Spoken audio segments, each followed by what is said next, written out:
लपंडाव या मालिकेमध्ये प्रेक्षकांना आता ही सखी ना आता एकदम प्रॅक्टिकल विचार करणारी झालेली आहेत.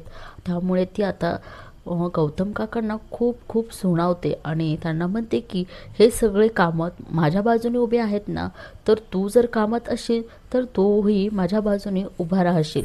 पण प्रेक्षकांनो पुढील भागामध्ये तर असं दाखवलेलं आहे की गौतम काका म्हणतात की सखी, तुला तर 1 महिना दिला होता ना, पण त्यातले अजून काही दिवस तर बाकी आहेत. पण सखी आता त्यांना म्हणते की पण आता माझा निर्णय बदलला आहे. आणि तेवढ्यात वकील साहेबांची एंट्री होते.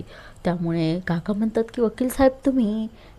सखी म्हणते की मीच बोलावलंय. आणि ती वकिलांना सांगते की मला सगळे कामत प्रॉपर्टीचे पेपर्स माझ्या आईच्या नावावर म्हणजेच तेजस्विनी कामतच्या नावावर बनवून हवेत. आणि प्रेक्षकांना आता इथे नंदा म्हणजे आई आई ती सुद्धा खुश आहे. इकडे कबीर आजीला म्हणतो की जे इतक्या वर्षी घडलं नाही ते आत्ता घडणार आहे आणि त्याला मी सुद्धा तयार आहे तिला तिची जागा दाखवायला आणि सखीचे डोळे उघडायला. प्रेक्षकांना तुम्हाला काय वाटतं, खरंच कान्हा सखीचे डोळे उघडू शकेल की आणि तेजस्विनीचा खरा चेहरा सखीसमोर आणेल?